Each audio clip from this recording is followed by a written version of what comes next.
श्री राम राम कमलापति राम राम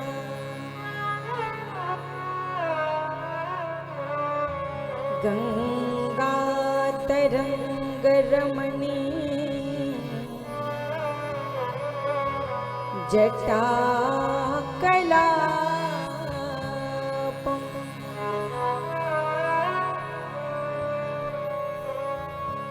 गौरी निरंतर विभो श्रुतवाम भागं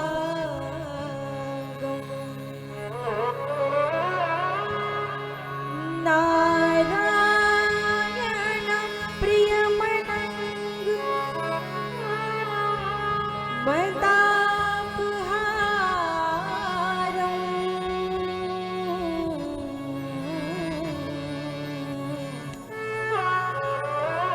वाराणसी पुरपतिं भजे विश्वनाथ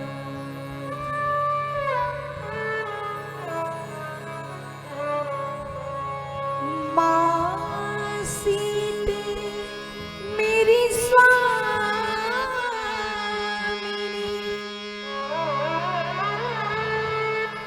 मैं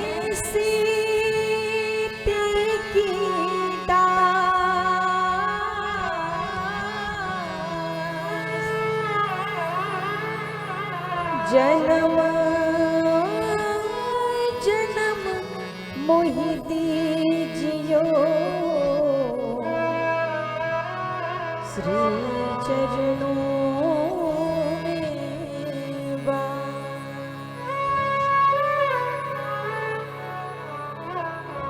श्री तुलसी दास जी के पद कमल बारंबार मना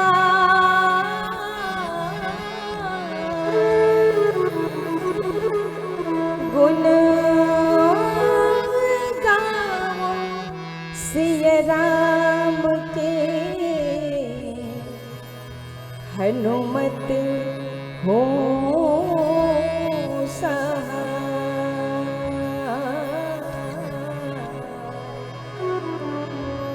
हनुमत हो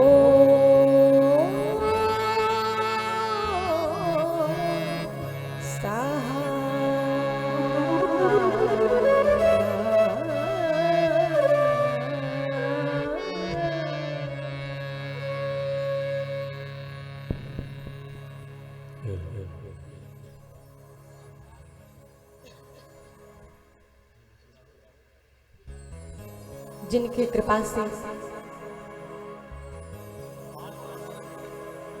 हमारी वाणी को बोलने का सामर्थ्य प्राप्त हो रहा है,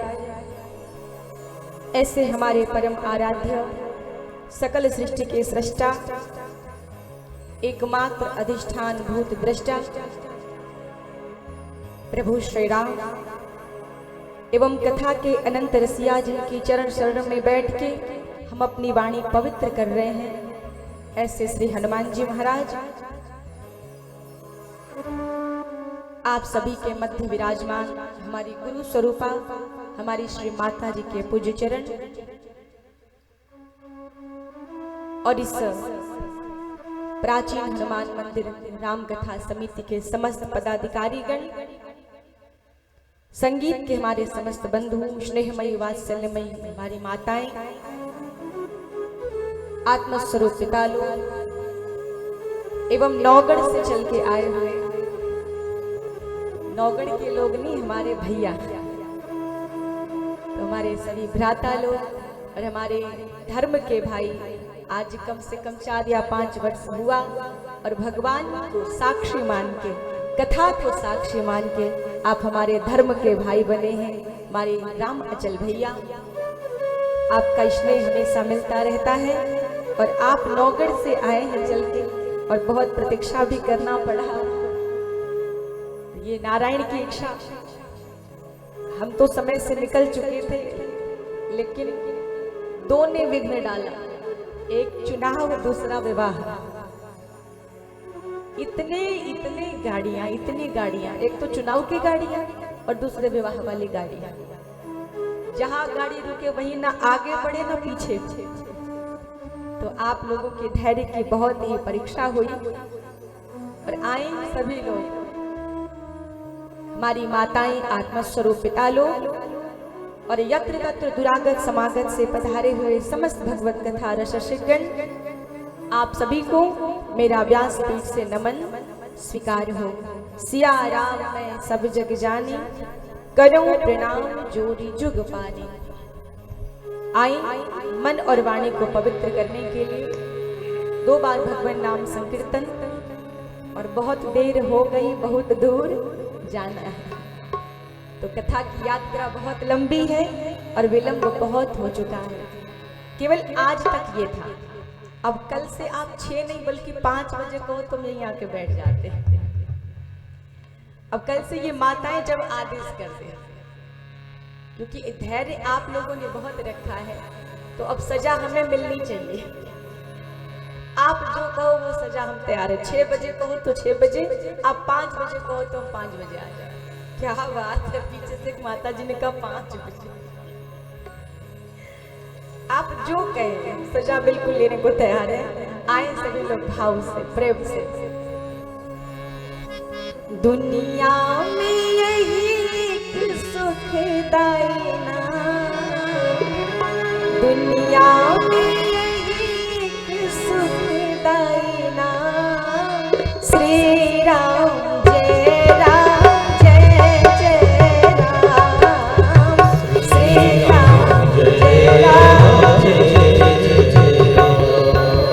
दुनिया में यही एक सुखदाई नाम, दुनिया में यही एक सुखदाई नाम, श्री राम जय राम जय जय राम, श्री राम जय राम जय। सभी लोग भाव से आनंद से श्री राम जय जय राम, श्री राम जय राम जय जय राम, श्री राम जय राम जय जय राम, श्री राम जय राम। सभी भाव से जय राम, श्री राम जय राम जय जय राम, श्री राम जय राम जय राम, श्री राम जय राम जय राम, श्री राम जय राम जय राम, श्री राम। सभी लोग भाव के साथ आनंदित होते हुए राम भजन करते हुए, मन बुद्धि चित्त को राम में करते हुए, जय राम जय जय राम, श्री राम जय राम जय जय राम, श्री राम जय राम जय जय राम, श्री राम जय राम जय जय राम। श्री राम नाम में लूट है,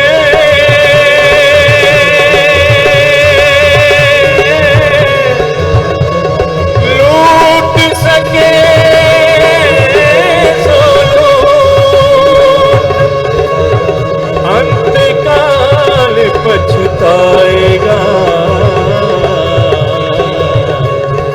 जब प्राण जाएंगे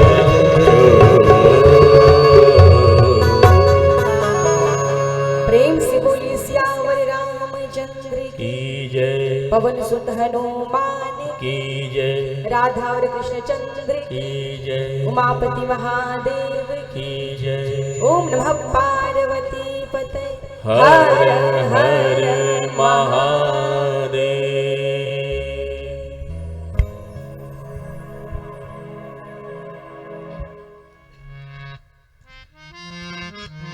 बड़े भाव और साथ ही साथ जितनी प्रतीक्षा आप लोगों ने की है, उसके बाद तो व्यक्ति ऐसे श्रमित होकर बैठ जाएगा। फिर भी आप सभी ने बड़े उत्साह के साथ सहयोग किया और इससे ये पता चलता है कि आप सभी हमसे बहुत स्नेह करते हैं, बहुत स्नेह करते हैं। क्योंकि 7 बजे से आके आप बैठे हैं, इसके लिए हम जितना भी आपसे हृदय से आपका जितना भी स्वागत करें, जितनी सराहना करें उतना कम है। आप सभी को हृदय से बहुत बहुत अभिनंदन और आशीर्वाद दे रहे हैं। आप आगे ऐसे ही स्वस्थ रहें। आप लोगों का धैर्य हमें बहुत ही प्रसन्न किया। इतनी प्रतीक्षा करने के बाद और इस उत्साह के साथ सहयोग, और क्यों ना हो, भगवान की बड़ी कृपा है। जन्मांतरे भवेत् पुण्यम तथा भागवतीम लभे। जब भगवान जन्म जन्मांतर के, कल्प कल्पांतर के, युग युगांतर के पुण्य अर्जित होते हैं तो भगवान की कथा मिलती है। और ये कथा मिली, हम कहते हैं कि बड़ी कृपा होती है तो पांडाल तक आ पाते हैं। अति हरि कृपा जाई पर होई, पाव देहि एहि मार्ग सोई। जब बहुत कृपा होगी तो आ पाएंगे, और यहाँ आने के बाद अगर वापस हो जाए तो सोचो भगवान की कृपा। फिर भगवान ने कृपा भी करी और हमें लेना ना आए। भगवान कृपा अमृत बरसा रहे और हम कहें कि नहीं हमें लेना नहीं। लेकिन आप ऐसे नहीं हो। भगवान की कृपा कहते आवत यही सर अति कठिनाई। अगर आपके जीवन में कठिनाई आ रही है ना, तो हमें भी इसीलिए कठिनाई आ रही है। भक्ति के मार्ग में बहुत सारी बाधाएं आती हैं, प्रतिकूल बाधा और अनुकूल बाधा। तो प्रतिकूल बाधा क्या है? वो जो रोके। बाधा मतलब रोकना, दोनों रोकते हैं। लेकिन प्रतिकूल वो जो समस्या दे के रोके, और अनुकूल वो जो सुख दे के रोके। ध्यान देना, कभी हम समस्या के कारण रुक जाते हैं और कभी हम सुख के कारण रुक जाते हैं। कभी लगता है चल तो देते हैं, लेकिन इतनी समस्या आती है, घर के से निकलो और कहते कोई अतिथि आ गया। अब तो कहेंगे अरे महाराज अतिथि सत्कार करना है, अब अतिथि का सत्कार करें या हम कथा सुनने जाएं। तो ये क्या है? प्रतिकूल बाधा, समस्या आ गई और आप कथा के लिए निकल रहे और बढ़िया आपके यहाँ पंखा चल रहा है, देखेंगे पंखा की ओर, और उसी समय लाइट कटी थी और कथा के लिए निकल रहे, लाइट आ गई। कहेंगे अरे राम, अब ये पंखा, टीवी, कूलर सब छोड़ के क्या जाके हम कथा पांडाल में बैठे। तो ये क्या है? अनुकूल बाधा है, सुख मिल रहा है। तो ध्यान दें, समस्या से बाधा उत्पन्न हो तो प्रतिकूल बाधा है, और सुख से बाधा उत्पन्न हो तो अनुकूल बाधा है। और ये दोनों ही बाधाएं भक्ति के मार्ग में आती है। तो हमारे जीवन में तो इधर प्रतिकूल बाधा चल रही है, समस्या आ रही है, सुख के कारण नहीं रुक रहे। ऐसा नहीं कि आप यहाँ बैठे रह रहे और हम घर में बैठ के सुख ले रहे हैं। ये अनुकूल बाधा नहीं, प्रतिकूल बाधा है। हम तो बहुत प्रयास कर रहे हैं, बहुत जल्दी वहां खत्म करते हैं, न किसी से मिलना, न किसी से बातचीत करना, मंच से उतरे सीधा चल दिया। लेकिन मार्ग में प्रतिकूल बाधाएं आ जा रही हैं जो हमें समस्या खड़ी कर देती है। तो आए, जिस आधार पे हमारी कथा चल रही है, आपने उन बाधाओं को पार करते हुए, प्रतिकूल बाधा, अनुकूल बाधा, उन सबको पार किया, तब पांडाल तक आए हैं। और जब आए, भगवान की कृपा है तो उस कृपा को खाली मत जाने दीजिए। कृपा अमृत वर्षा हो रही है तो आप अपने पात्र को फैलाए रहिए। आप यहाँ बैठ के धैर्य का परिचय देते हैं। अमृत बरस रहा है और हम जा रहे हैं, तो इससे हानि किसके होगी? ध्यान दें, आज आप सभी ने धैर्य का परिचय तो दिया, लेकिन अगर आप यहाँ नहीं होते तो हम भी आगे क्या करते? मार्ग में लोगों ने कहा, माता जी ने कहा, कह देते कि यहीं से आरती हो जाए, अब समय नहीं है जाने का। इतना धैर्य खो दिया कि आपने कहा कि कह दीजिए कि आरती हो जाए, ये समय वहां जाने का नहीं है। हमने कहा माता जी अगर वहाँ हमारे श्रोता रुके हैं तो ये स्नेह का परिचय है। और आरती ही अगर होगी तो हम जाके आरती करेंगे, हमारे द्वारा ही आरती होगी, लेकिन मंच खाली नहीं जाएगा। हम कैसे भी प्रयास करेंगे और वहाँ पहुँचेंगे।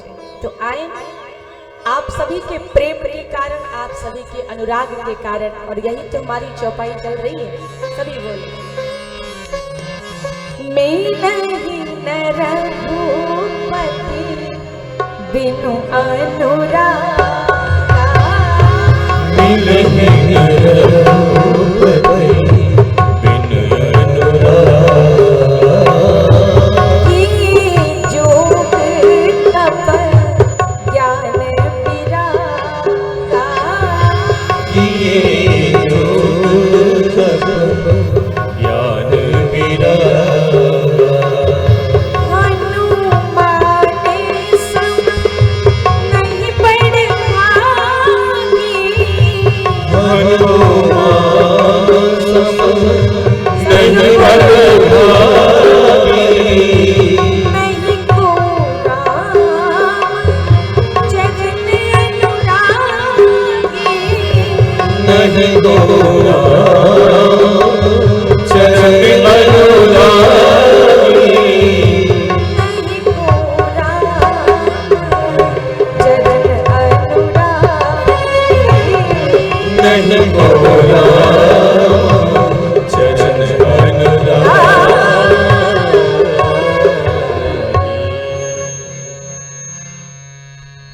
मिलहि न रघुपति बिनु अनुरागा।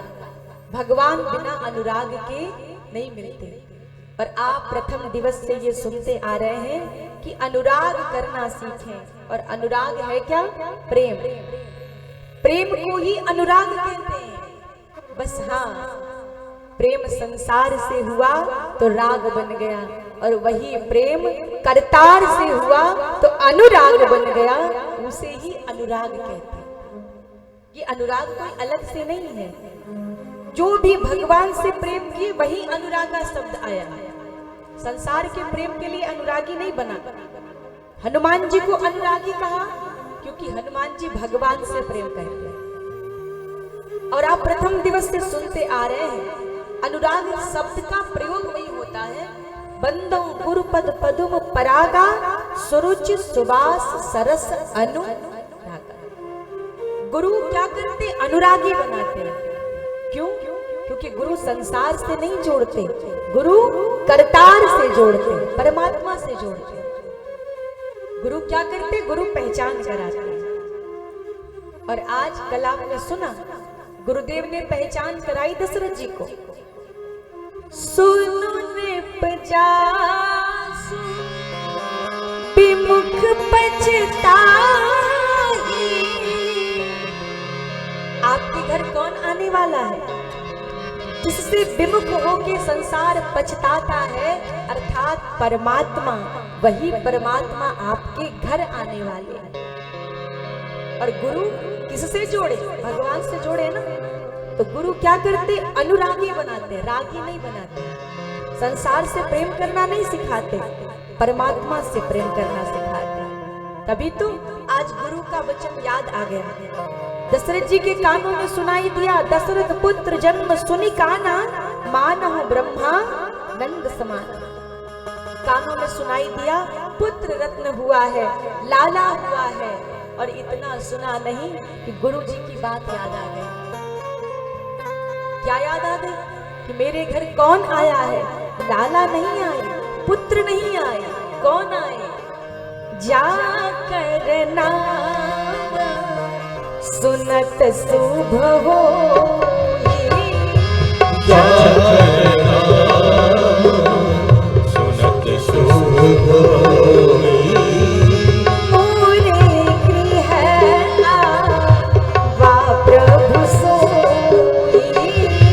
पूरे गृह आवा प्रभु सोई।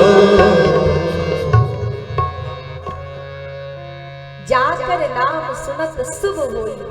जिसका नाम सुनने से ही शुभ हो जाता है।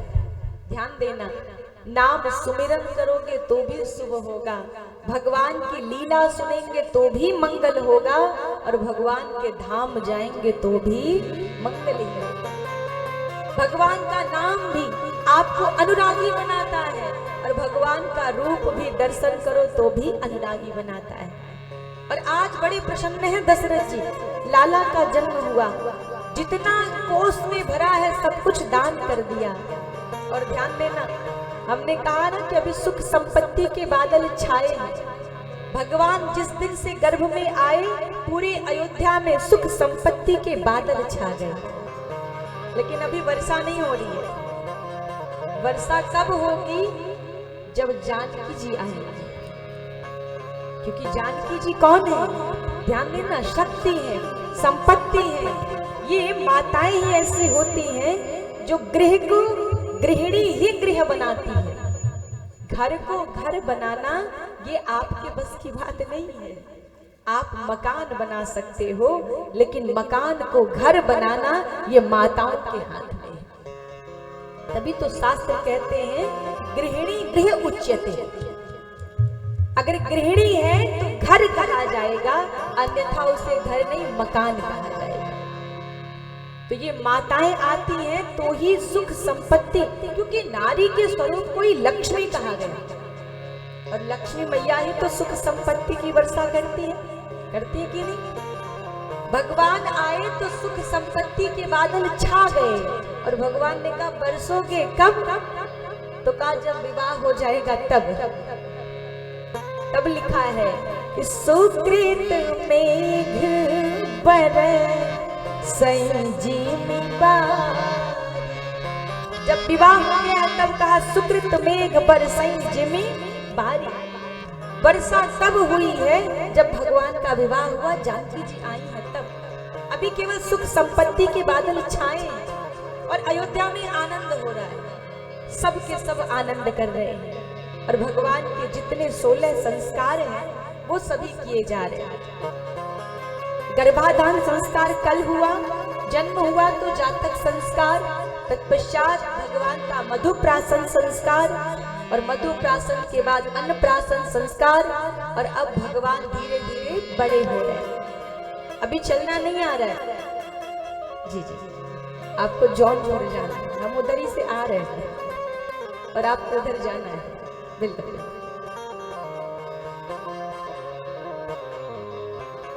आप सभी हमारी ओर देखो। आज जैसे ही कहा भगवान को चलना नहीं आ रहा है, भगवान बहुत छोटे से हैं, मैया ने सुंदर श्रृंगार किया और पालने में सुला दिया। पालने में सुला के चली गई भोजन बनाने के लिए, और खूब सुंदर सुंदर भोजन बनाया मैया। कौशल्या मैया अपने हाथ से बना रही है। और आज हमारे यहाँ धन वैभव हो जाए तो कहते हैं काम वाली रख लो। गांव में तो नहीं होता, लेकिन शहरों में रखते हैं, एक दाई माँ रखी जाती है। और पता है क्या होता है? फिर वो प्रेम जो पुत्र को माँ से मिलना चाहिए वो दाई माँ से मिलने लगता है। और आगे चल के जब माँ वृद्ध होती है और उम्मीद करती है कि मेरा बेटा अपने हाथ से मुझे भोजन कराए, तो बेटा माँ को नहीं बल्कि जो दाई माँ होती है उन्हें अपने हाथ से भोजन कराता है। कारण क्या है? पहले अगर आपको भोजन पाना है वृद्धावस्था में, तो बाल्यावस्था में पुत्र को भोजन कराना पड़ेगा। पहले अपने हाथों से भोजन कराएंगे तब आप भोजन पाएंगे। बालक छोटा हो तो गोद में बिठा के अपने हाथ से भोजन कराएं। कौशल्या मैया सिखा रही है, अपने हाथ से भोजन बना रही है। और भोजन बनाए ना तो उसमें प्रेम डालें, सौहार्द डालें, शांति डालें, और उसमें का सुंदर सुंदर विचार डालें। तभी तो भोजन अपने हाथ से बनाए, तब वो भोजन प्रसाद हो जाता है। और उस भोजन को पूरे परिवार को साथ बिठाएं और एक साथ भोजन कराएं। पता है, एक साथ करने का बहुत महत्व है। चाहे वो भोजन हो चाहे वो भजन हो, एक साथ करने का बहुत महत्व है। अकेले बैठ के अगर चुपचाप होके भगवान का नाम लेते हैं तो उसे जाप कहते हैं। हर चीज को कीर्तन मत कह देना। अकेले बैठ के भगवान का मौन होके नाम लेते हैं तो वो जाप होता है। अकेले बैठ के ताली बजा के चिल्ला के गा रहे तो वो कीर्तन होता है। अकेले ही बैठ के जाप में चिल्ला के गा रहे भगवान का नाम खूब प्रेम से आनंदित होके, तो उसे कीर्तन कहते हैं। लेकिन वही कीर्तन परिवार के साथ, संबंधी के साथ, समूह के साथ बैठ के जब गाते हुए करते हैं तो वो कीर्तन संकीर्तन बन जाता है, जब सबके साथ बैठ के किया जाए। तो उसी प्रकार एक साथ भजन किया जाए तो वो संकीर्तन बन जाता है, तो एक साथ भोजन किया जाए तो वो प्रसाद बन जाता है, प्रेम का प्रसाद हो जाता है। और ध्यान देना, एक साथ भोजन करने से परिवार में प्रेम बढ़ता है। क्या होता है? परिवार में प्रेम बढ़ता है। और एक साथ भजन करने से परमात्मा से प्रेम बढ़ता है, भगवान से प्रेम बढ़ता है। इसलिए आपको प्रेम करना सिखाया जा रहा है कि प्रेम करना कैसे है, भगवान को पाना कैसे है, अनुराग जीवन में लाना कैसे है। तो आज कौशल्या मैया ने अपने हाथों से भोजन बनाया और भगवान के सामने रखा भोग लगाने के लिए। आंखों को बंद किया, कहा प्रभु आइए भोग लगाइए। जैसे ही कहा और आंखों को खोला तो देखा भगवान तो नहीं, अपने लाला ही भोग लगा रहे। एक हाथ से मालपुआ, एक हाथ से कचौड़ी, एक हाथ से हलवा, सब 56 भोग लगा रहे। कौशल्या मैया ने कहा रे लाला, ये तो मैंने भगवान के लिए बनाया था, ये तो मैंने रंगनाथ जी के लिए बनाया था, तुमने सारा भोग जूठा कर दिया। इतना कह ही रही थी कि मन में ध्यान आया कि मेरा लल्ला तो चलना नहीं जानता, अभी तो वो चलना नहीं जानता, फिर पालने से यहाँ आया कैसे? याद आया, दौड़ी दौड़ी गई पालने के तरफ, तो क्या देखा पालने में देखा तो क्या देखा? अरे यहाँ पलने में झूली रहे राम ललना, यहाँ पलने में झूली रहे राम ललना, राम ललना हो राम ललना, राम ललना हो राम ललना, यहाँ पलने में झूली रहे राम ललना, यहाँ पलने में झूल रहे राम ललना, यहाँ पलने में झूल रहे राम ललना, यहाँ पलने में झूल रहे राम ललना। देखा पलने में राम ललना झूल रहे। अब दौड़ी दौड़ी आई का मेरे मते में भ्रम हो गया है, इतना प्रेम करती हूँ लल्ला से ना कि जहां जाती हूँ सब में मुझे मेरा लल्ला ही दिख रहा है, वो लल्ला था नहीं, मुझे भ्रम हो गया। अब दौड़ी दौड़ी इधर आई, देखा तो यहाँ वैसे ही भोग लगा रहे, पूरी कचौड़ी मालपुआ हलवा दोनों हाथ से। कौशल्या मैया ने कहा इसे पकड़ के देखती हूँ असली वाला है कि नकली वाला है, अगर भ्रम होगा तो पकड़ में नहीं आएगा और असली वाला होगा तो पकड़ में आ जाएगा। और आज कौशल्या मैया जैसे ही गई, लाला का हाथ पकड़ा तो हाथ पकड़ते ही पकड़ में आ गया। अब कौशल्या मैया ने कहा नहीं नहीं, यहाँ तो असली वाला है। फिर जब यहाँ असली वाला है तो शायद पलने में मेरा भ्रम है। फिर गई दौड़ी दौड़ी, उधर देखा तो पलने में सो रहे, जैसे सुला के गई थी वैसे ही सो रहे। फिर दौड़ी दौड़ी इधर आई तो देखा क्या कर रहे हैं, यहाँ मंदिर में जीव रहे राम ललना, यहाँ मंदिर में जीव रहे राम ललना, राम ललना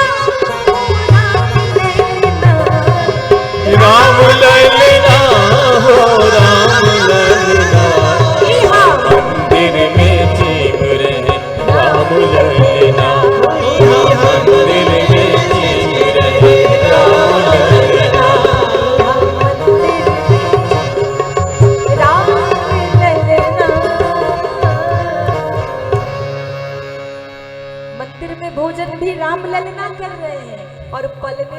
झूलने वाला काम भी राम ललना कर। अब तो कौशल्या मैया को समझ में नहीं आता, कभी दौड़ के उधर कभी दौड़ के इधर। अब जब दोनों तरफ से हार गई तो भगवान के चरणों में आके गिर गई। ध्यान देना, ये हम सभी करते हैं। जब तक बुद्धि काम करती रहती है चलाते रहते हैं। क्या करें कि हम आगे हो जाए, क्या करें कि हम आगे हो जाए। हम लोग भी रास्ते भर यही कर रहे थे, इधर से निकालिए आगे निकल जाए, गाड़ी इधर से करिए आगे निकल जाए। और जब चारों तरफ से हार जाते हैं ना तो सब कहते बैठ के हम लोग सीताराम सीताराम करें ताकि जाम खुल जाए। तो सबके साथ यही होता है, पहले अपनी बुद्धि लगाते हैं और जब हार जाते हैं तब भगवान को बुलाते हैं, पहले भगवान को नहीं बुलाते। आज कौशल्या मैया ने यही किया, जब दोनों तरफ देखा और समझ में नहीं आया तब चरणों में गिर पड़ी और कहा क्या, तना पुलकित मुख बचन न तो नयन मोदी चरणन सिरुना। भगवान के चरणों में गिर पड़ी, कहा प्रभु क्षमा करिए, लेकिन आज के बाद ये लीला मेरे साथ मत करिए। चरणों में गिर पड़ी तो भगवान और भी विराट स्वरूप धारण कर लिए। और माताओं ध्यान से सुनना, भगवान अपना विराट स्वरूप सबको नहीं दिखाते। बहुत विशेष पात्र होते हैं जिन्हें भगवान ने अपना विराट स्वरूप दिखाया है। किनको किनको दिखाया? सतयुग में राजा बलि को दिखाया। बलि जी महाराज को बामन बन के गए थे मांगने, और मांगने के बाद जब नापना हुआ तो विराट स्वरूप बनाया है, बलि जी महाराज को दर्शन दिया। और ध्यान दें, द्वापर में किनको दिखाया? महाभारत के युद्ध में रणांगण में सारे लोग हैं, लेकिन सबके नेत्र पे मानो माया का पर्दा चढ़ गया, कोई नहीं देख रहा है। भगवान के विराट स्वरूप को केवल मात्र अर्जुन देख पा रहे हैं और कोई नहीं देख पा रहा। सतयुग में बलि जी महाराज दर्शन किए, द्वापर में अर्जुन ने दर्शन किया, और कहते हैं कि त्रेता में भगवान राम ने किसी और को नहीं, केवल एकमात्र कौशल्या मैया को दिखाया है, और किसी को अपना विराट स्वरूप नहीं दिखाया। भगवान कहते हैं कोई ऐसा भक्त होता है जिसको स्वयं दृष्टि भी भगवान ही देते हैं, अपनी दिव्य दृष्टि के द्वारा अपने विराट स्वरूप का दर्शन कराते हैं। और ये दिव्य दृष्टि किनको देते हैं? जिनके प्रेम में मोल बिक जाते हैं, उनको ही दिव्य दृष्टि देते हैं। जब बलि जी महाराज ने चरणों में जाके निवेदन कर दिया तो बलि जी महाराज को विराट स्वरूप दर्शन कराया है। पूर्ण समर्पण जब हो जाए, जब तन मन धन तीनों प्रकार से व्यक्ति समर्पित हो जाए, तो वही भगवान आपको दिव्य दृष्टि भी देते हैं और उसी दृष्टि से अपना विराट स्वरूप भी दिखाते हैं। कौशल्या मैया ने देखा तो कौशल्या मैया ने कहा प्रभु एक बार नहीं, अब देखो दूसरी बार हो गया। पहली बार जब जन्म हुआ तो ब्रह्मांड निकाया निर्मित माया रोम रोम प्रतिवेद कहे, अपना विराट स्वरूप दिखाया। और आज दूसरी बार दिखाया, देख रावा माते निज अद्भुत रूप अखंड, रोम रोम प्रतिलागे, कोटि कोटि ब्रह्मांड। जैसे करोड़ों ब्रह्मांड भगवान के शरीर में समाहित हो गए, ये रूप दिखाया। कौशल्या मैया ने कहा प्रभु आज के बाद ये रूप हमें मत दिखाना। भगवान ने कहा कैसी हो मैया, मेरे भक्त चाहते हैं कि मैं उन्हें अपना दर्शन दूं और आप कह रही हो कि मत दो। कौशल्या मैया ने कहा दर्शन दो, लेकिन मुझे तो केवल मेरे लाला का दर्शन चाहिए। मुझे ये 7 फुट वाला भगवान नहीं, मुझे ये विराट स्वरूप वाला भगवान नहीं चाहिए, मुझे तो मेरा लाला चाहिए। और ध्यान देना, माँ को अपना बालक तभी तक प्रिय लगता है, वो कितना भी बड़ा हो जाए लेकिन उन्हें अपना बालक बेटा ही अच्छा लगता है। उन्हें कितना भी बेटा बड़ा हो जाए लेकिन उसमें लगता है वही बालकपन वाली छवि दिखाई देती है। इसलिए तो कहीं भरी सभा में हो वो वैसे ही डांटती है जैसे छोटे बच्चे को डांटे। भले ही बालक बड़ा हो जाए और बालक कहे माँ 4 लोग मेरे खड़े हैं, मेरा समाज खड़ा है, आप डांट रही हो। तब माँ को याद आता है कि मुझे तो वो छोटा वाला 5 साल वाला बच्चा दिख रहा था, मैं तो भूल गई थी कि ये बड़ा भी हो गया है। माँ को अपना बच्चा हमेशा छोटा ही दिखता है और आपसे निवेदन है कि माँ के सामने छोटा बनके ही रहना। आज भगवान को भी स्वीकार करना पड़ा। भगवान ने भी कहा कि माँ के सामने छोटे बन जाइए, क्योंकि जब तक छोटे बने रहेंगे, एक बालक छोटा रहे और एक बड़ा हो जाए। और आप बताना सबसे ज्यादा स्नेह छोटे वाले को मिलेगा या जो बड़ा हो गया उसको मिलेगा? छोटे वाले को कि बड़े वाले को? छोटे वाले को ज्यादा समय ज्यादा ध्यान देने का काम, क्योंकि ये भी सयाना नहीं हुआ है, ये मेरे आश्रित है। जो सयाना हो जाता है तो माँ कहती है अब ये समझदार हो गया, उस पे से ध्यान कम होता है, उस पे से स्नेह, उस पे से दुलार कम हो जाता है। तो भगवान कहते हैं कि माँ के सामने कभी बड़े बनो ही मत, हमेशा छोटे बन के उनका दुलार स्नेह प्राप्त करते रहो, कभी बड़े मत बनो। कौशल्या मैया से कहा माँ आज के बाद कभी भी बड़ा नहीं होगा। अगर आपको अपना लाला चाहिए ना, मैया ने कहा कि बार बार कौशल्या विनय करे कर जो, अब जन कबहु प्यारे प्रभु मोहि माया तो। आज के बाद अपनी माया हमें मत दिखाना। और ध्यान दे, भगवान ने तब से ही कहा कि आज के बाद आपको ये स्वरूप नहीं दिखाऊंगा। आज कौशल्या मैया ने कहा कि हमारी भारत भूमि है जहाँ की माँ ऐसी होती है, ये भारत की माँ ऐसी है जो केवल भक्त प्रकट नहीं करती बल्कि इस धरा धाम पे भगवान को प्रकट कर देती है। ये भारत की माँ है, भारत की माँ भगवान को प्रकट कर देती है। इसलिए भगवान कहीं और प्रकट नहीं होते, भगवान इस भारत में प्रकट होते हैं। क्यों? क्योंकि भारत माता है और माँ ही भगवान को प्रकट करती है। ये भारत के विषय में जितना भी कहा जाए ना कम है।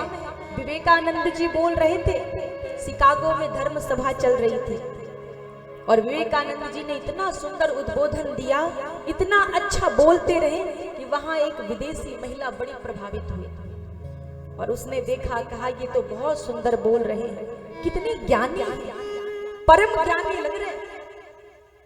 और वो महिला इतनी प्रभावित हुई कि सभा समाप्त होने के बाद विवेकानंद जी जहां ठहरे थे, रात्रि हो गई तो अर्धरात्रि में जाके दरवाजा खटखटाया। विवेकानंद जी ने सोचा इतनी रात्रि को, अर्धरात्रि को कौन दरवाजा खटखटा रहा है? और विवेकानंद जी ने जब दरवाजा खोला तो देखा एक महिला खड़ी है, एक युवती खड़ी है। विवेकानंद जी ने हाथ जोड़ के कहा इतनी रात को क्या काम है? उस महिला ने कहा महाराज कोई काम नहीं है, लेकिन आज के वक्तव्य से मैं बहुत प्रभावित हुई। आज जो आपका उद्बोधन था ना उससे मैं बहुत प्रभावित हुई और मैं सोच रही हूँ इतना सुंदर ज्ञानी, इतना तेजस्वी, इतना ओजस्वी बालक मुझे भी चाहिए। विवेकानंद जी ने कहा तो? उस महिला ने कहा मैं ये चाहती हूँ कि आप मुझसे विवाह कर लीजिए। विवेकानंद जी ने कहा विवाह किस लिए? कहा बस इसलिए कि मैं आपके जैसा प्रखर, आपके जैसा ओजस्वी, आपके जैसा तेजस्वी, आपके जैसा ज्ञानी पुत्र की कामना करती हूँ। और ये है भारत के पुत्र। विवेकानंद जी ने हाथ जोड़ के कहा, मैया बस इतनी सी बात है, आपको पुत्र चाहिए ना, तो पुत्र पाने के लिए विवाह क्यों करोगी?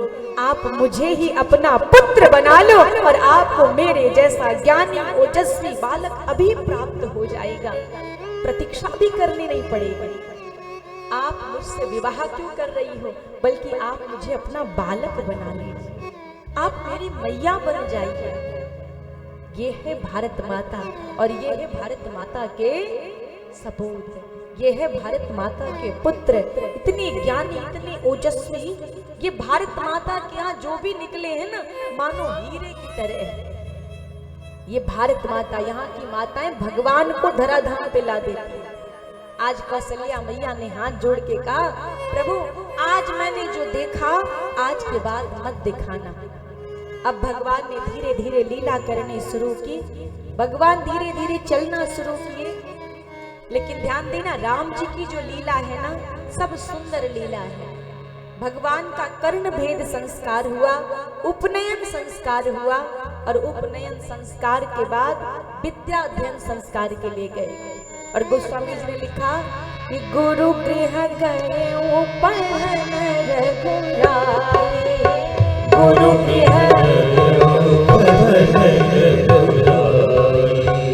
अल्पकाल विद्या सब पाई, अल्पकाल विद्या सब पाई, अल्पकाल विद्या सब पाई, अल्पकाल विद्या सब पाई। बड़े ही कम समय में विद्या अध्ययन करके भगवान आ गए। और भगवान का उपनयन कब हुआ पता है? जनेऊ जिसे कहते हैं। राम जी का जनेऊ कितनी उम्र में हुआ?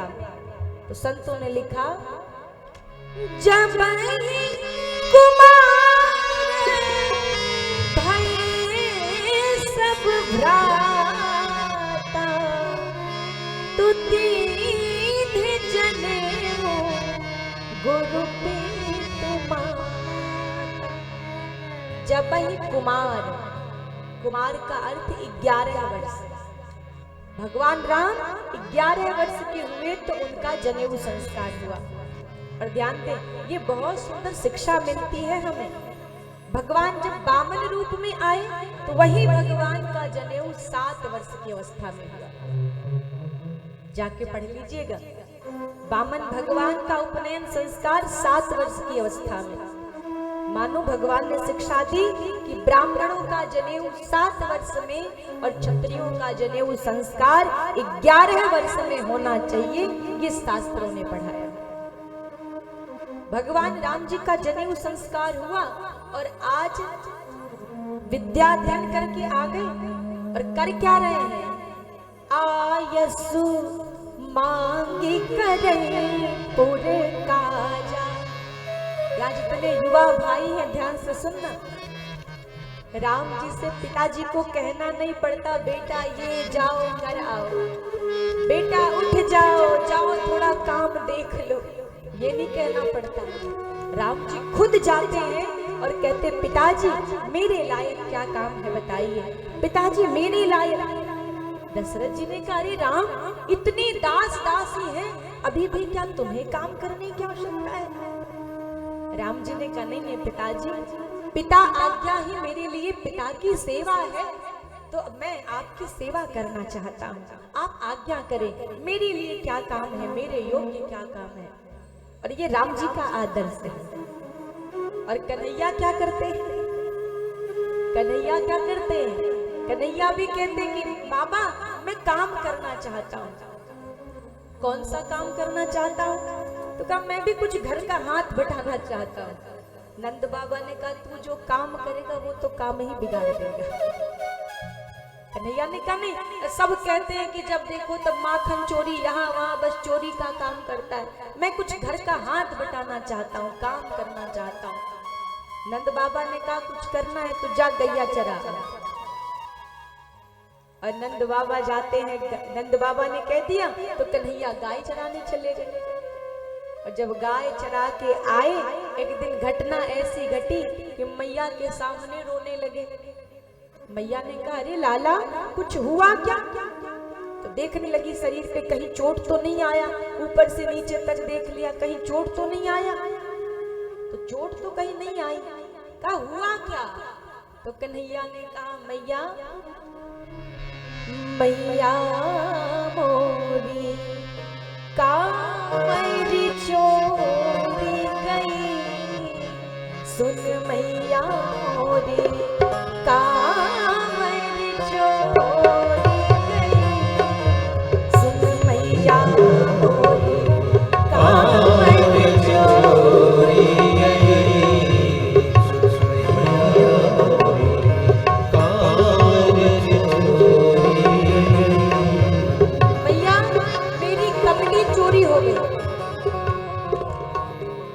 मैया ने कहा, मैं समझ रही हूँ तूने लापरवाही की, कहीं गिरा दिया और झूठ बोल रही।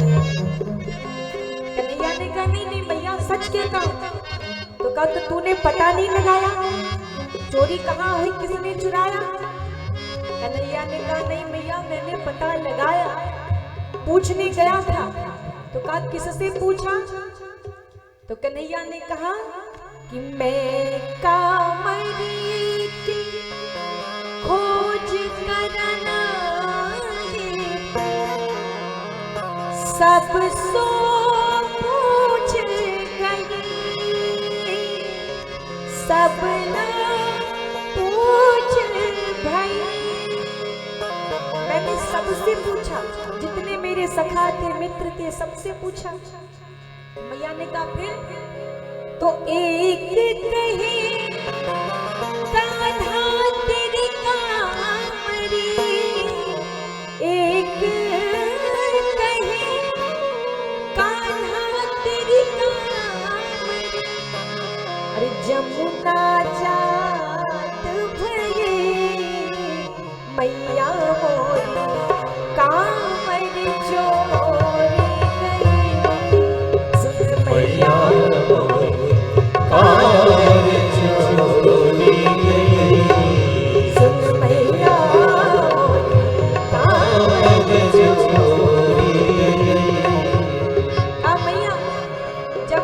सबसे पूछा तो पता चला कि मेरी कमली गिरी तो थी, लेकिन मेरी काली कमली जमुना के प्रवाह में बह गई।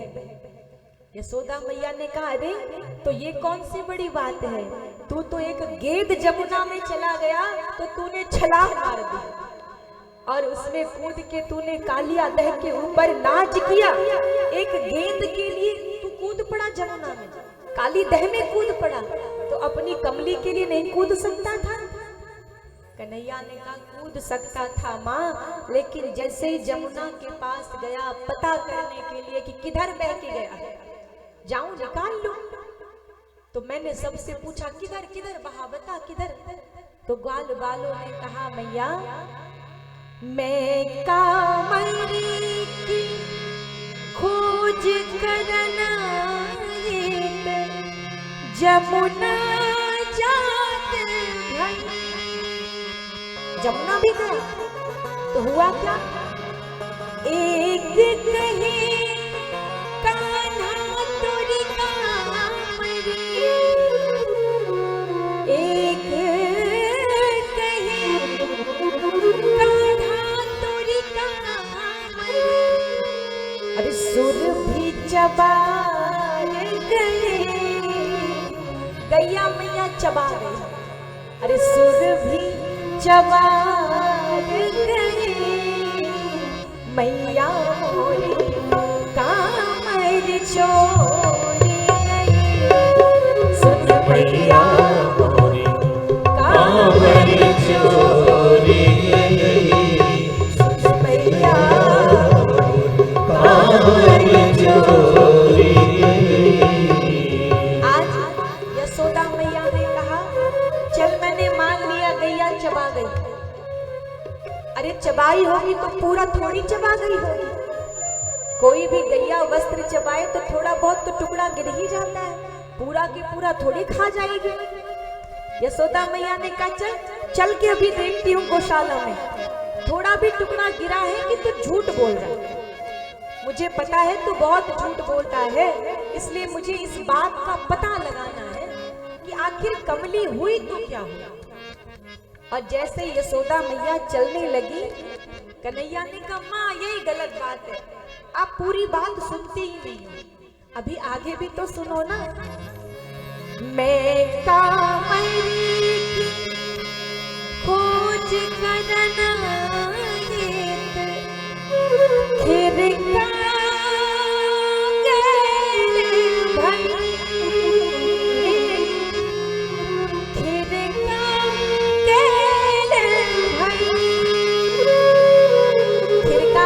गौशाला। कन्हैया ने कहा मैया आप रुक जाओ, आप तो बात ही नहीं सुनती पूरी। मैं खुद गया था गौशाला पता करने, और जब गौशाला गया तो सबने कहा, क्या कहा, गैया नहीं चबाई मैया, एक कहे कान्हा तोरी कामई। एक ग्वाली ने बताया, क्या बताया, एक कहे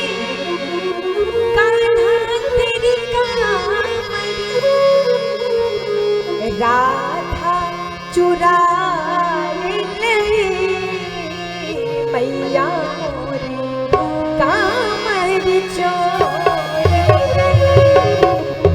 मैया कामर चोरी गई। सुन मैया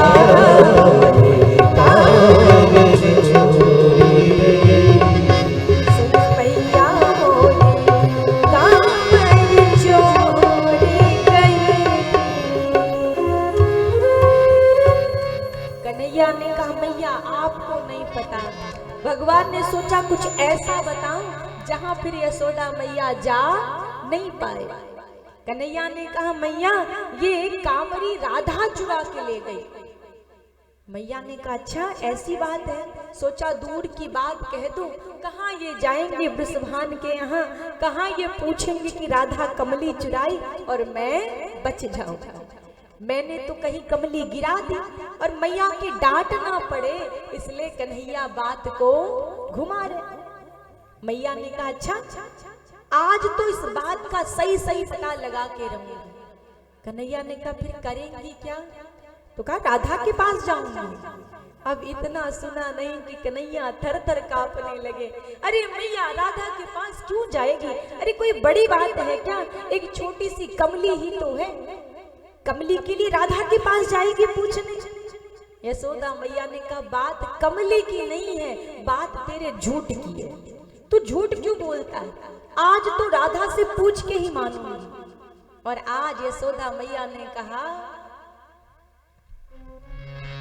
चल के पूछ मैं राधा से,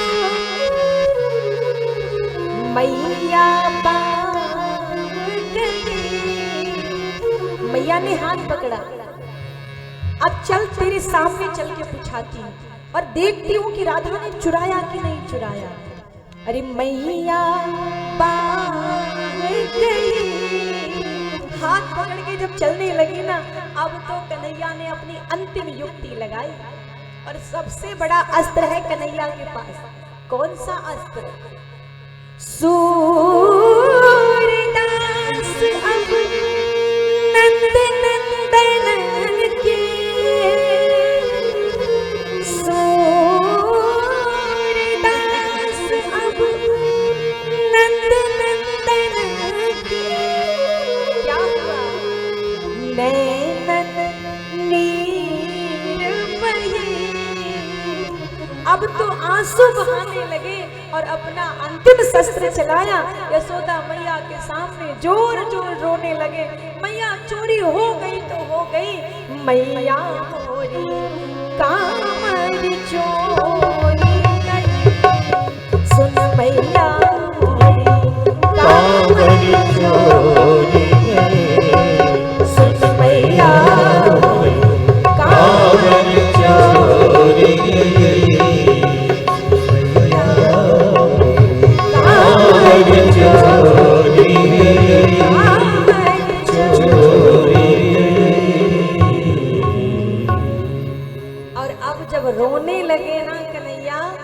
सबसे अंतिम शस्त्र है यशोदा मैया का। जब कन्हैया को नीर बहाते देखती है ना, तो सारे दुख भूल जाती हैं, सारी समस्याओं को भूल जाती हैं। और आज कन्हैया को गले से लगाया। अरे कन्हैया, छोटे से कमली के लिए तू रोना शुरू कर दिया। छोड़ कमली, क्या मैं तुझे कल 4 कमली खरीद के लाऊंगी, तू चिंता मत कर, तू रो मत। और भगवान के पास ये सबसे अच्छा शस्त्र है। भगवान देखते मैया को जब भी कि अब मैया से डांट पड़ेगी, तो क्या करते हैं, जिनकी बंक भ्रिकुट की भय से सागर सप्त उछलते देखा। भगवान एक बार भौहें टेढ़ी कर देते हैं ना, तो मानो सागर में उफान आ जाता है। सागर की लहरें मानो उफान लेने लगती हैं, थर थर कांपने लगती हैं।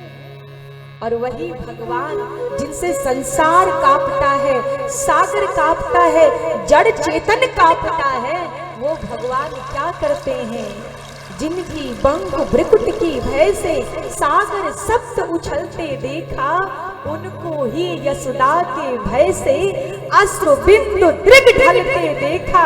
आज भगवान रो रहे हैं, मैया के डर से रो रहे हैं। और ये डर नहीं है, ये केवल प्रेम है, क्योंकि भगवान केवल अनुराग से मिलते हैं, केवल प्रेम से मिलते हैं। मिलहि न रघुपति बिनु अनुरागा, मिलहि न रघुपति बिनु अनुरागा। और बार बार लिखा गया, राम ही केवल प्रेम दिया, राम ही केवल प्रेम दिया, जान ले जो जान निहारा, जान ले जो जान निहारा। भगवान राम की लीलाओं में आदर्श है। भगवान राम झूठ नहीं बोलते, भगवान राम कुछ काम बिगाड़ते नहीं। आय सुमांग करई पुर काजा, पिताजी आदेश करिए, मैया आदेश करिए, मुझे क्या करना चाहिए। आजकल के बच्चों की तरह नहीं कि घर के कमरे में मोबाइल लेके छुपे रहे, पिताजी के सामने ही ना जाए, कि दिख जाएंगे तो पिताजी कोई काम ना कह दे। पिताजी के सामने ही नहीं जाएंगे कि पिताजी काम ना कह दें। और यहाँ राम जी पिताजी के सामने ही घूम रहे, पिताजी काम बताइए, कोई काम बताइए। और आज भगवान नित्य नवीन लीलाएं कर रहे हैं, कभी सरयू के किनारे खेल रहे हैं। और एक दिन समय ऐसा आया कि विश्वामित्र जी को चिंता हुई। किस बात की चिंता? समाज की चिंता, लोगों की चिंता, कि आज लोक कल्याण कैसे होगा। और यही होना चाहिए, संत को समाज की चिंता होनी चाहिए, ये नहीं कि समाज को संत की चिंता हो जाए। पहले की संत को समाज की चिंता होती थी, और यही होना चाहिए। ऐसा न हो जाए कि समाज चिंता करने लगे संतों के बारे में, कैसे संत हुआ करते थे और आज कैसे हुए जा रहे हैं। समाज की चिंता संत को होनी चाहिए। विश्वामित्र जी को हुई, क्या किया? विश्वामित्र महामुनि बसहि विपिन शुभ आश्रम जान। अकेले जंगल में रहते हैं, आश्रम बना के। और आज चिंता हुई, गांधी तनाया मन चिंता क्या। किस बात की चिंता? कि हरि बिनु मारा निश्चर, बिना भगवान के ये राक्षस समाप्त होने वाले नहीं। और माताओं ध्यान देना, भगवान संतों को क्यों भेजते हैं? सुधार के लिए। संत संहार नहीं करते, संत सुधार करते।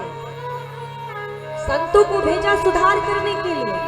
और जब बार बार समझाएंगे सुधार नहीं होगा तो संहार करने के लिए भगवान किसी ना किसी रूप में आ जाते हैं कि मैं खुद संहार करूंगा। और अगर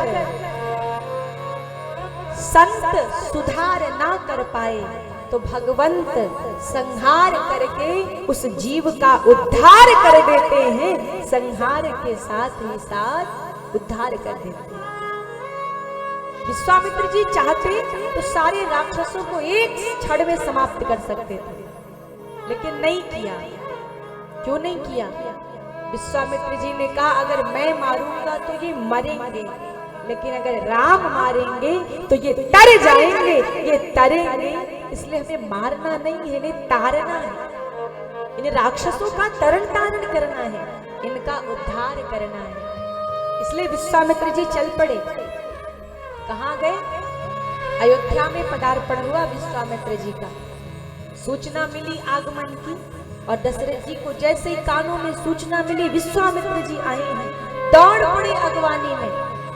अगवानी में दौड़े, सुंदर स्वागत किया। मुनि आगमन सुना जब राजा,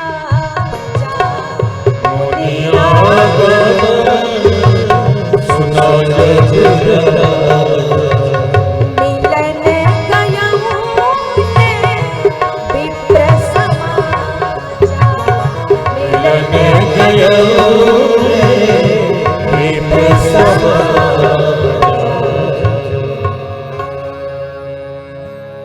विप्रों के समाज के साथ संत का आदर करने के लिए जैसे आप खड़े हो जाते हैं, आतिथ्य सत्कार होता है। ये कैसे संत का सत्कार करना है, कैसे अतिथि का सत्कार करना है। दशरथ जी चाहते तो बैठे रह सकते थे, लेकिन ब्राह्मणों के समाज के साथ गए, लाके अपने आसन पे बिठाया, निज आसन बैठा रे आनी। और ध्यान दें, उनको जलपान कराया, चरणों को धोया, पद पखारा, जलपान कराया, भोजन कराया और विश्राम कराने लगे। तब पूछा कि ही कारण गमन तुम्हारा, किस कारण से आप आए? और हमारे यहाँ क्या होता है, कोई आया नहीं, दरवाजा खोले नहीं, भैया क्यों आए? ना जल पिलाए, ना कुछ मीठा खिलाए, दरवाजे पे पूछ लेंगे क्या काम है। अच्छा, गांव में तो थोड़ा एक गिलास जल मिल जाएगा, और शहरों में जाइए तो बारजे से देखते, दरवाजा भी नहीं खुलता। ऊपर चढ़ जाएंगे चार दीवारी पे और ऊपर से पूछेंगे क्या काम है। अगर काम ठीक ठाक हो तो नीचे उतरे, दरवाजा खोले, और नहीं तो ऊपर से अगर काम बन जाता है तो वापस हो जाए। अतिथि आए नहीं कि समस्या खड़ी हो जाती है। अच्छा, एक तो दंपति के यहाँ आ गए अतिथि, अब पति देव बेचारे चाहे भी कि स्वागत हो, लेकिन अगर पत्नी महारानी ना चाहे तो बेचारे वो कर क्या सकते हैं। पतिदेव ने चाहा, रे अतिथि आए, महाराज आए, मेरी इच्छा है, बड़ा सौभाग्य हमारा, धन्य भाग हमारे जो आप हमारे यहाँ पधारे हैं।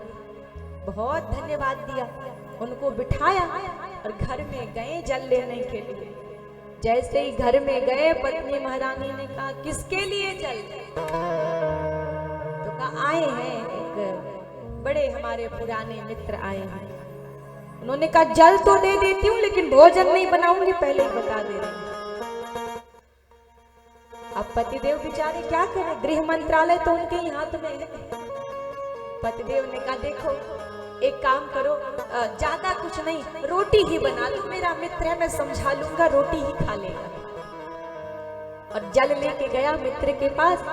पति ने कहा देखो भैया, आज हम लोग बाहर जाने वाले थे भोजन करने, वो पत्नी थोड़ी बीमार है, तो अब आप आ गए तो बाहर नहीं जाएंगे, लेकिन हाँ वही थोड़ी बस रोटी बना देंगे। मित्र ने कहा कोई समस्या नहीं, हम रोटी ही खा लेंगे। इन्होंने सोचा शायद रोटी कहे तो चले जाएं। मित्र ने कहा अरे भैया आपके घर जैसे, आप जो खाओगे नमक रोटी हम भी खा लेंगे नमक रोटी। अब पतिदेव ने सोचा ये जाने का तो नाम ले नहीं रहे, घर में गए का देखो रोटी बना दो। वो बेचारे नमक रोटी खाने को तैयार है। पत्नी ने कहा किसने कहा था बोलने को रोटी के लिए? मैंने कहा था क्या? पति ने कहा देखो फिर मुझसे तो नहीं होगा, तुम जो करना हो करो। पत्नी ने कहा देखो एक काम करते, हम दोनों झगड़ा करना शुरू कर देते और हम दोनों खूब झगड़ेंगे, इतना झगड़े ताकि आवाज बाहर तक जाए।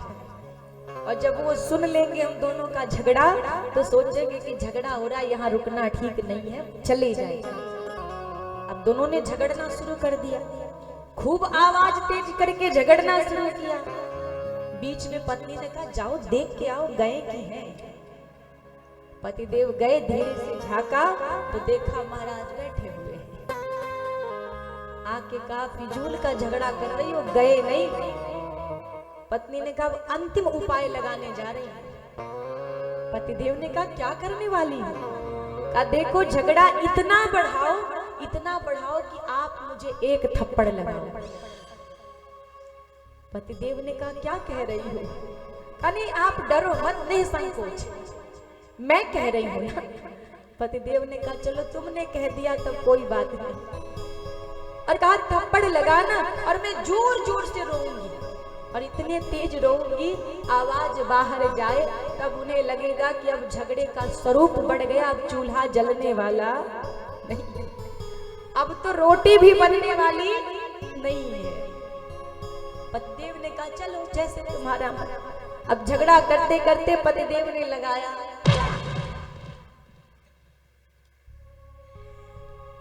पत्नी जोर जोर से चिल्ला के रोने लगी।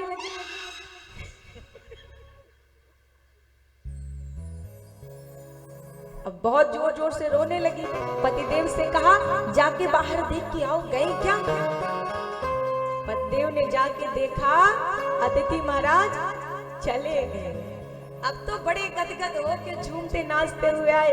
अरे धन्य भाग, तुमने तो बड़ा सही किया, तुम्हारी ये योजना सफल हो गई, अतिथि महाराज चले गए। पत्नी ने कहा तब उपाय किसका था? मेरा था। अब पतिदेव ने सोचा कहीं मेरी भी रोटी बंद ना हो जाए। तो पतिदेव ने कहा देखो मैंने जानबूझ के नहीं मारा, तुमने कहा तब मारा, कहीं जोर की लगी तो नहीं, मैंने झूठ मूठ का मारा, कहीं जोर से तुम्हें लगी तो नहीं। पत्नी ने कहा अरे लगी कहाँ, मैं झूठ मूठ का रो रही थी। पतिदेव ने कहा मैंने झूठ का मारा।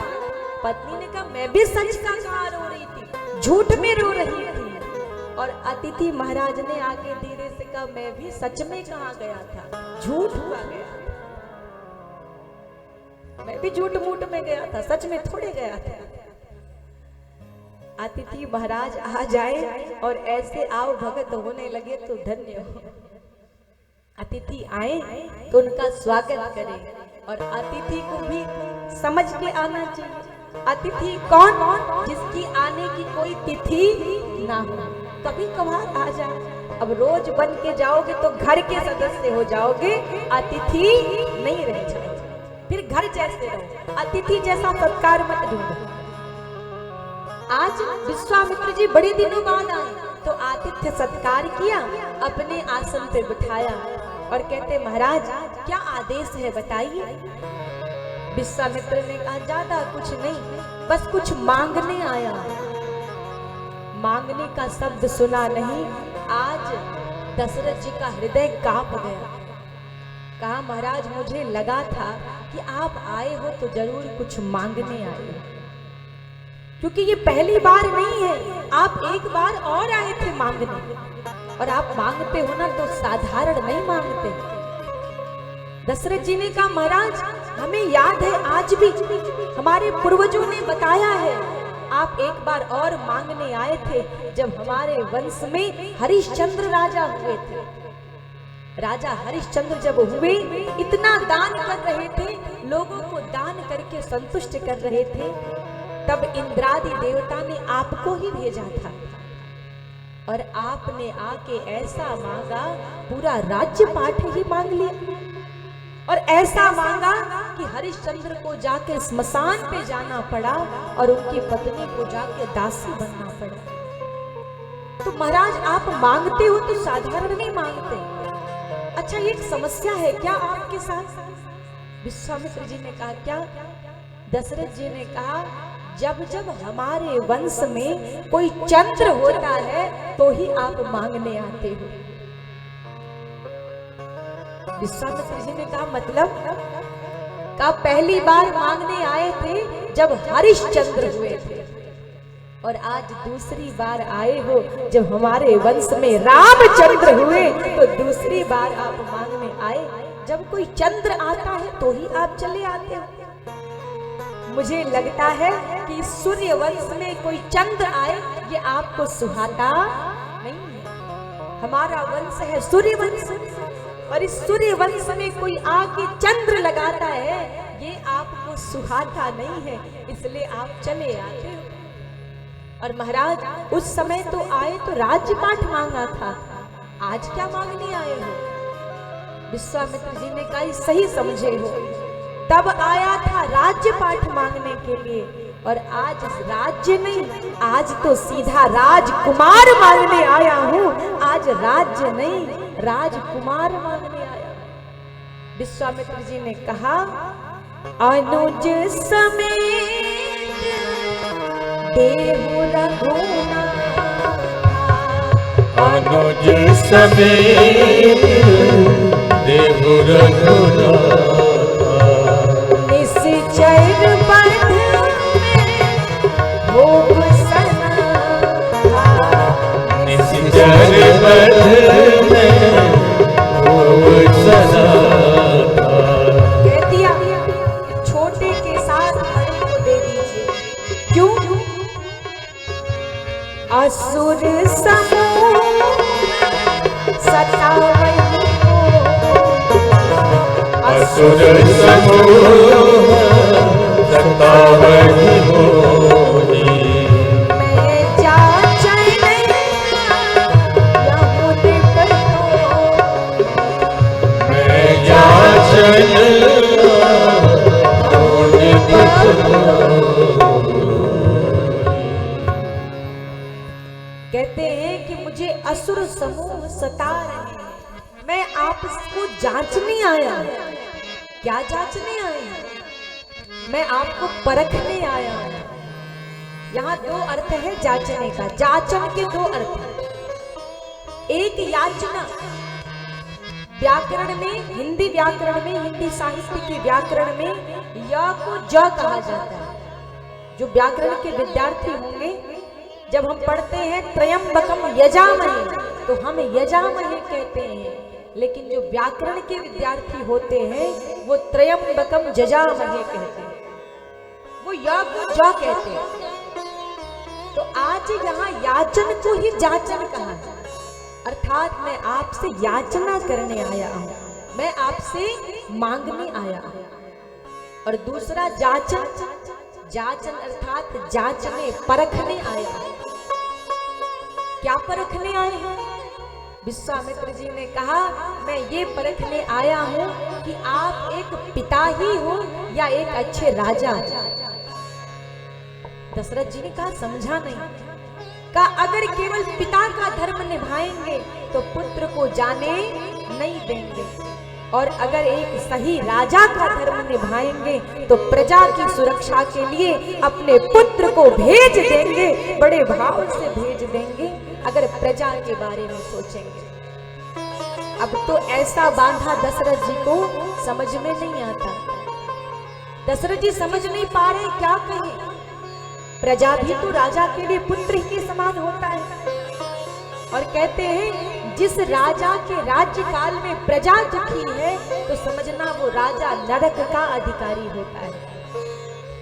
अब दशरथ जी को वशिष्ठ जी आए और समझाएं। वशिष्ठ जी ने कहा महाराज चिंता मत करो, भेज दो इनके साथ। अच्छा ध्यान देना, इतने देर से विश्वामित्र कह रहे थे तो बात नहीं समझ में आ रही थी, और वशिष्ठ जी के कहने से क्यों समझ में आ गई? तो वशिष्ठ जी ने एक गुप्त बात करी है। क्या बात की? वशिष्ठ जी ने कान में कहा दशरथ जी के महाराज ये जो बेटा मिला है यज्ञ से मिला है। मैंने पुत्र कामेष्टि यज्ञ कराया तो ही ना पुत्र की प्राप्ति हुई। तो आपको जो ये पुत्र मिले हैं ना चौथे पन में, ये यज्ञ कराने से मिले हैं और आज इनको ले जा रहे हैं विश्वामित्र। क्यों? यज्ञ की रक्षा के लिए। तो ध्यान देना, अगर नहीं जाने दोगे तो क्या होगा? जिस यज्ञ से पुत्र मिल सकता है तो वही यज्ञ पुत्र को छीन भी सकता है, आपसे आपका बेटा छीन भी सकता है। अरे यज्ञ की महिमा समझो। यज्ञ भगवान ने तुम्हें पुत्र दिया है तो यज्ञ की रक्षा के लिए भेज दो। अब दशरथ जी ने कहा नहीं नहीं महाराज, मेरे बेटे सुखी रहे, मेरे पुत्र प्रसन्न रहे, ये चले जाएं यज्ञ की रक्षा करने। और आज दशरथ जी देने को तैयार हुए, हाथ पकड़ा, राम जी का हाथ पकड़ा और विश्वामित्र जी के हाथ में दिया। कहा महाराज ले तो जा रहे हो लेकिन संत बन के मत रखना, गुरु बन के मत रखना। आप इन्हें कैसे रखना? तुम मुनि पिता आन नहीं को, पिता की तरह रखना। जैसे पिता पुत्र की सुरक्षा करता है वैसे ही आप करना। और आज वशिष्ठ जी के समझाने पे दशरथ जी ने आज्ञा करी, विश्वामित्र जी राम जी को लेके चले और साथ में लक्ष्मण जी को। अच्छा, अनुज की जगह भरत को क्यों नहीं ले गए? लक्ष्मण जी को क्यों ले गए? अब इसकी कथा कभी सुनाएंगे, ध्यान दें। लक्ष्मण जी को ले गए अनुज की जगह। इसके कई भाव हैं। एक भाव तो ये है कि आप जाके पढ़ लीजिएगा, पूरे मानस में अनुज शब्द लक्ष्मण जी को कहा गया है। मानस में दो अनुज हैं, एक रामानुज, एक भरतानुज। तो ध्यान दे, जहां रामानुज कहा गया वहां लक्ष्मण जी को कहा गया, और जहां भरतानुज कहा गया वहां शत्रुघ्न जी को कहा गया। दो अनुज हैं, तो यहाँ अनुज के लिए लक्ष्मण जी को भेजा गया। क्यों? शत्रुघ्न को क्यों नहीं? तो ध्यान दे, अनुज के नंबर में शत्रुघ्न और लक्ष्मण जी में सबसे पहले आते हैं लक्ष्मण जी, बाद में है ना शत्रुघ्न, इसलिए लक्ष्मण जी को भेजा। और दूसरा कारण ये है कि युद्ध करने के लिए जाना है और लक्ष्मण जी की युद्ध में सबसे अच्छी डिग्री है। युद्ध करने में सबसे अच्छी डिग्री मिली है लक्ष्मण जी को। गोस्वामी जी ने लिखा है, जग महसखानी साजर जेते, जग महसखानी साजर जेते, लक्ष्मण हरि विस्मते, लक्ष्मण हरि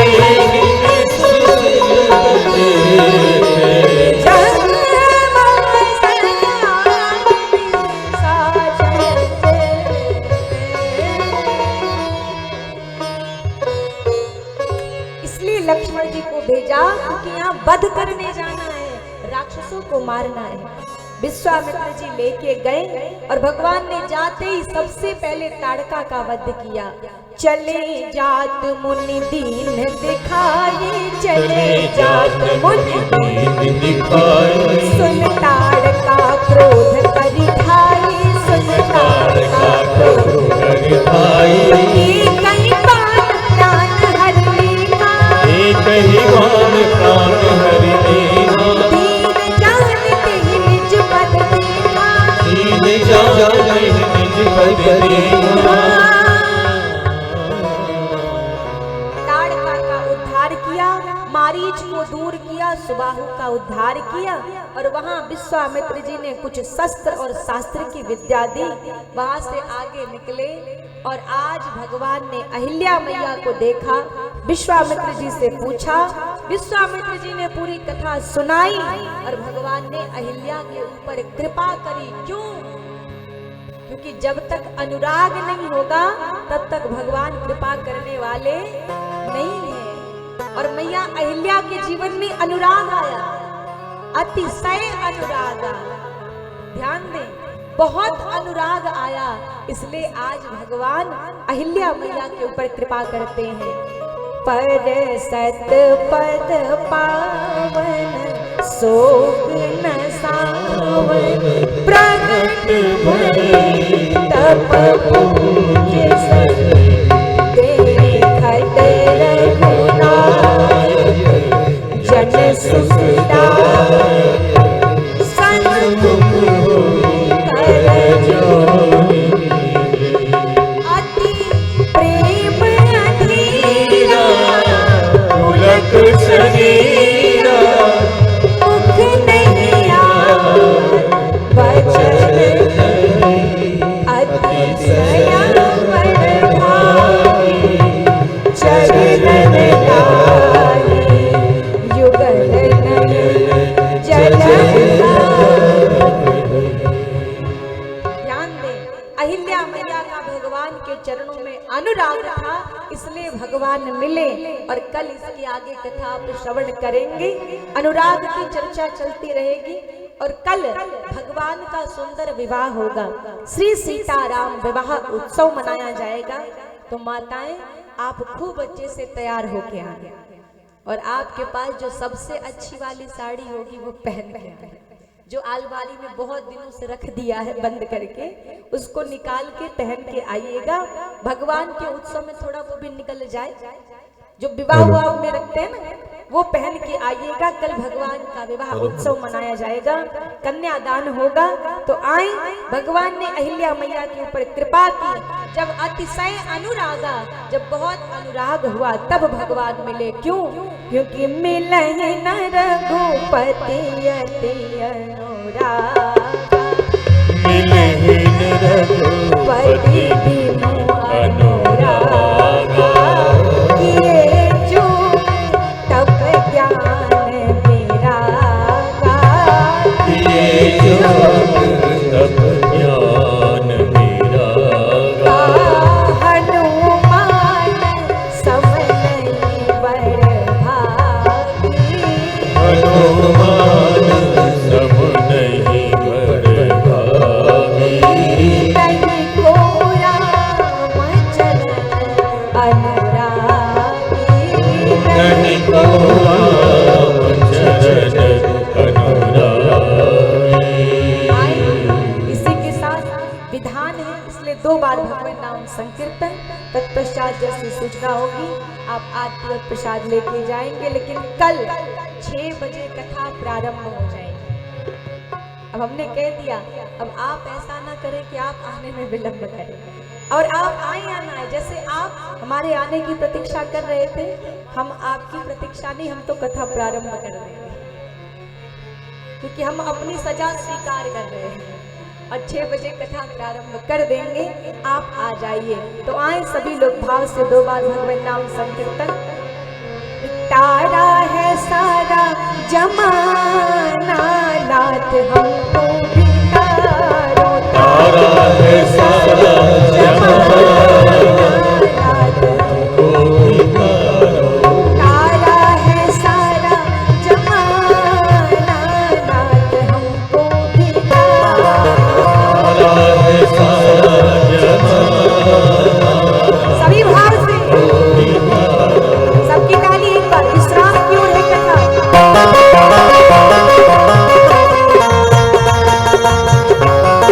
श्री हरि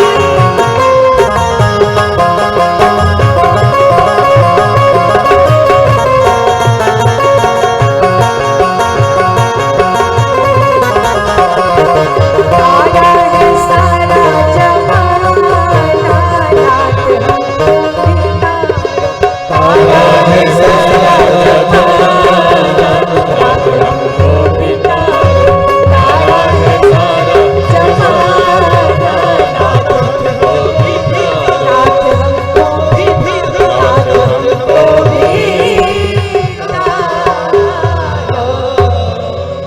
प्रेम से बोलिए श्यावर रामचंद्र की। जय हो। हेलो, जय सिया राम। आरती के लिए राम जन्म पांडे निवासगंज, सुरेंद्र सिंह प्रेमापुर, राणा सिंह रामपुर, शिवशंकर सिंह पिपराहट, अनिल सिंह प्रेमापुर, पुरेंद्र सिंह रघुनाथपुर, परसोत्तम सिंह रघुनाथपुर, सत्येंद्र राय बभौरा, माता शरण पांडे सब परिवार, डब्लू दुबे दुबेपुर सब परिवार। और जिनका जिनका नाम लिया गया है शीघ्र ही जल्द से आ जाए भैया, विलंब ना करें। और जो 5 दिनों तक आप लोगों ने प्रतीक्षा करी है और हमारे समिति के लोगों ने भी बड़ी प्रतीक्षा करी, तो अजय सिंह प्रेमापुर, मेरी तरफ से भी और समिति की तरफ से भी सबको खेद है, सबको कष्ट है। तो आप कल 6 बजे आ जाएंगे और 6:30 से 10:30 तक कथा होगी और आप प्रेम पूर्वक सुनेंगे। और ऐसा आप लोग न सोचिए कल महाराज जी ऐसा नहीं, कथा वहाँ शाम कुछ बनाए तो कल से शाम 6 बजे से आप सभी लोग कथा में उपस्थित हो जाइएगा। कल 6 बजे प्रारंभ हो जाएगा।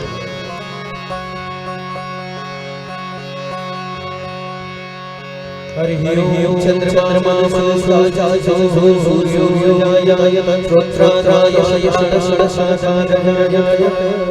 मुदित मन आरती सिया रघुबर की, मुदित मन आरती सिया रघुबर की, सिया रघुबर की, सिया रघुबर की, सिया रघुबर की, सिया रघुबर की, मुदित मन आरती सिया रघुबर की, मुदित मन आरती सिया रघुबर की।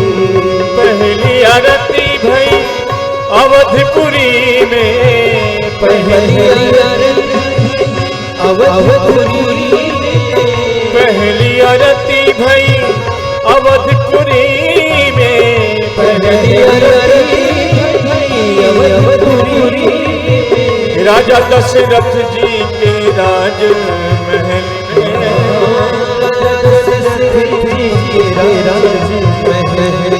मुदित मन आरती सिया रघुबर की, मुदित मन आरती सिया रघुबर की।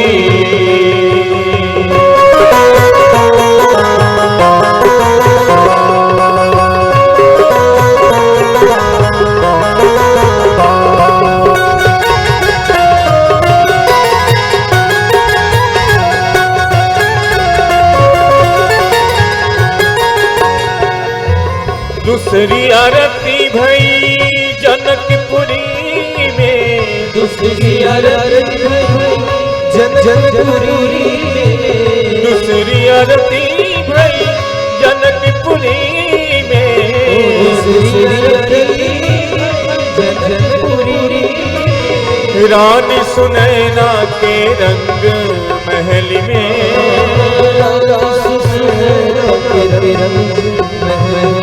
मुदित मन आरती सिया रघुबर की, मुदित मन आरती सिया रघुबर की।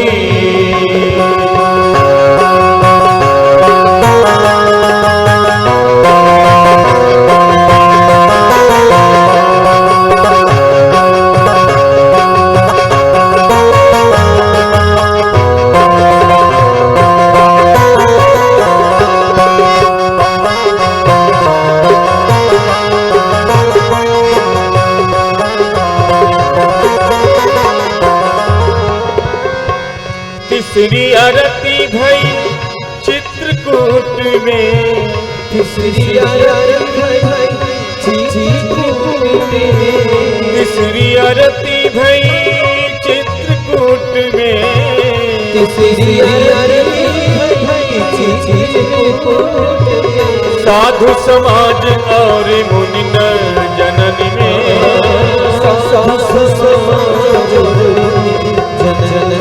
मुदित मन आरती सिया रघुबर की, मुदित मन आरती सिया रघुबर की।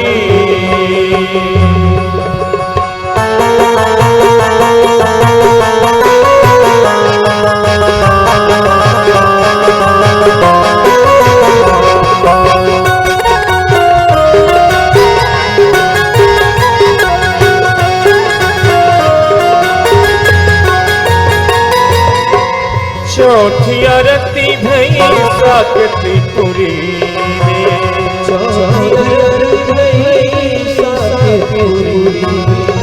चौथी आरती भई साकतपुरी में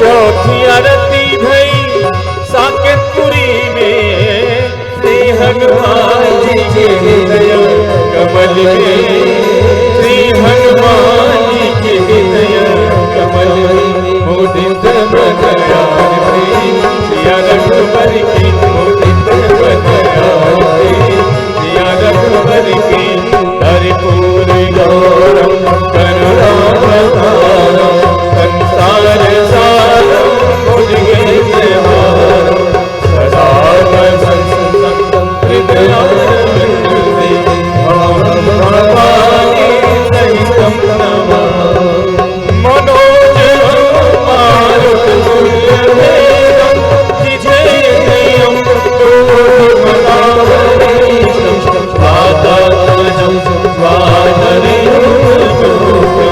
श्रीरामदूतं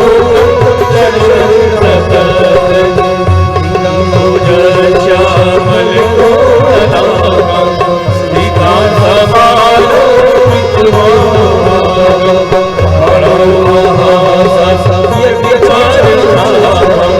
नमामि रामं रघुवंशं त्वमेव माता पिता त्वमेव त्वमेव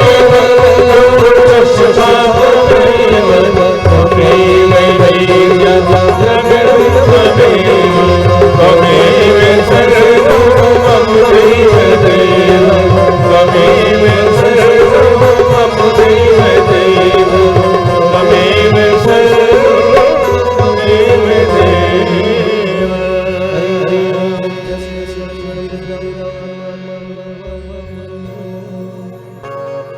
आप सभी अपने स्थान पे जैसे परिक्रमा करते हैं 3 बार वैसे ही घूम जाएं। यानि कानि च पापानि जन्मांतर कृतानि च तानि सर्वाणि विनश्यन्ति प्रदक्षिणां पदे पदे। और एक बार उच्च स्वर में जयकारा लगा देंगे। प्रेम से बोलिए सियावर रामचंद्र की। पवन सुत